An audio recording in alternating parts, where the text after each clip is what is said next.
Assalamualaikum dan salam sejahtera diucapkan kepada Dr. Patricia Anak Ganing serta rakan-rakan yang dihormati sekalian. Saya Nur Izzah binti Idin memegang kad matrik D20201094291. Pada hari ini, saya akan berceritakan isu semasa berkaitan penderaan kanak-kanak. Penderaan kanak-kanak bukanlah satu isu yang baharu di Malaysia, bahkan ia telah menjadi satu isu yang sering membelenggu masyarakat di negara kita. Jika diselak di dada akhbar, kita akan mendapati kes penderaan kanak-kanak terus meningkat bak cendawan tumbuh selepas hujan. Penderaan terbahagi kepada dua, iaitu secara fizikal dan secara mental. Secara fizikal boleh menyebabkan kanak-kanak mengalami luka atau lebam akibat dipukul atau ditumbuk oleh pendera, manakala dari segi mental boleh menyebabkan kanak-kanak mengalami kemurungan akibat tekanan yang diberikan oleh pendera. Kebanyakan kes penderaan kanak-kanak dilakukan oleh ibu bapa sendiri, pengasuh dan pembantu rumah.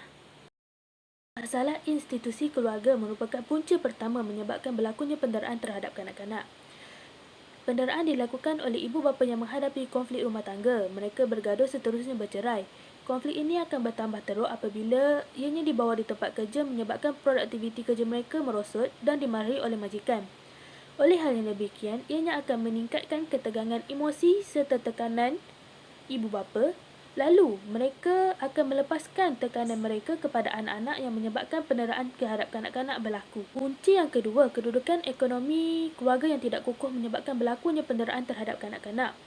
Ibu bapa terpaksa berhutang bagi meneruskan kelangsungan hidup. Sebagai contoh, mereka berhutang dengan keluarga sendiri atau pihak lain seperti ahlong. Hal ini demikian boleh menyebabkan mereka berasa terbeban dan runsing akan masalah yang dihadapi oleh mereka. Ibu bapa yang gagal mengawal perasaan akan menyebabkan mereka akan melepaskan tekanan terhadap anak-anak mereka dan berlakunya masalah penderaan terhadap kanak-kanak. Akhir sekali, kekurangan didikan agama juga merupakan punca berlakunya penderaan terhadap kanak-kanak. Sebagaimana yang kita tahu, agama merupakan tunggak utama yang menjamin kebahagiaan sebuah institusi keluarga.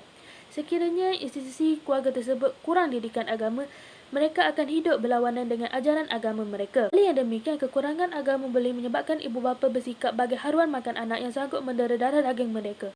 Cara yang pertama ialah pendidikan ibu bapa. Pendidikan ibu bapa perlulah diimplementasikan secara rancak. Dengan ini, ibu bapa akan mengetahui cara-cara untuk mendidik anak mereka dengan betul.